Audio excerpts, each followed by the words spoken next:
सिंध का दिल, उसकी धड़कन हैदराबाद, सिंधु और हैदराबाद, हैदर बख्श जतोई का हैदराबाद, ये एक हैदराबाद था कि जिसने हिंदुस्तान पूरे से भी जो आए, और यहाँ पूरे सिंध में लोग बच्चों को पढ़ाने के लिए शिफ्ट होते थे। तो हमको भी किसी की नजर लगी, हमको भी लिसानी और नफरतों की सियासत का निशाना बना दिया गया। यहाँ पर इंटर मैरिजेस होती थी सिंधियों की, उर्दू स्पीकिंग्स की, और फिर ऐसा हुआ कि खून की लकीर बीच में खींच दी गई और ये एक शहर से दो शहरों में तब्दील हो गया। ये कल्चर खाली इंटरटेनमेंट का नाम नहीं, ये ड्रामा, म्यूजिक, थिएटर, उसके पीछे कोई मकसद होगा।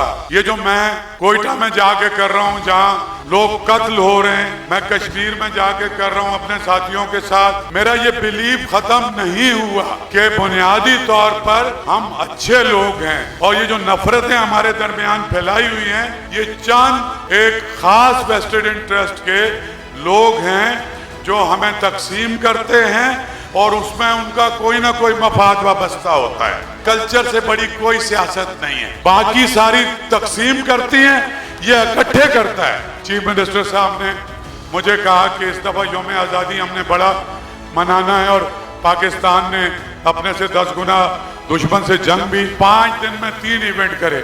हैदराबाद में 2 लाख से ज्यादा लोग थे, एक आदमी जख्मी नहीं हुआ, एक डंडा किसी को नहीं पड़ा, एक गोली नहीं चली। वो शहर के जिसके बारे में ये तस्वुर किया जाता था, अरे भाई वहां नहीं जाना, उस दिन मैंने देखा कि पूरा कासमाबाद भी वहां था और लतीफाबाद भी वहां था और तमाम कौमियतों के लोग थे। मैं तो यूनिवर्सिटियों में जाता हूँ, वहाँ सिंधी बच्चियां भी पढ़ रही हैं, उर्दू बच्चियां भी पढ़ रही। कल्चर जो सबसे मौसर हथियार है ना, वो है मोहब्बत का। हमारा हजारों साल की सिंध की एक सकाफत है। तो इस शहर को मैं ये तोहफा देना चाहता हूँ कि यहाँ इंटरनेशनल आर्टिस्ट आके परफॉर्म करें।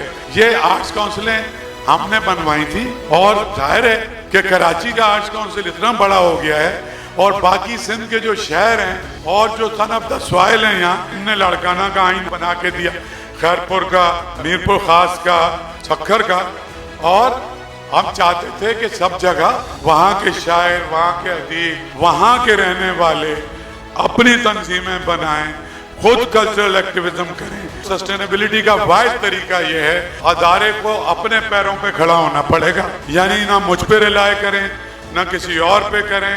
हाँ, ये मैं वादा कर सकता हूँ, आपके साथ खड़ा हुआ हूँ। अदी नूरुद्दीन शाह ने उर्दू के हमारे अदीबों को ये कहा कि पिछले 15-18 साल में हम लोगों के दरमियान जो नफरतें थी, अहमद शाह ने ये कर दिया है कि अब उर्दू मेरी जबान है और सिंधी सादका सलाहुद्दीन तुम्हारी जबान है।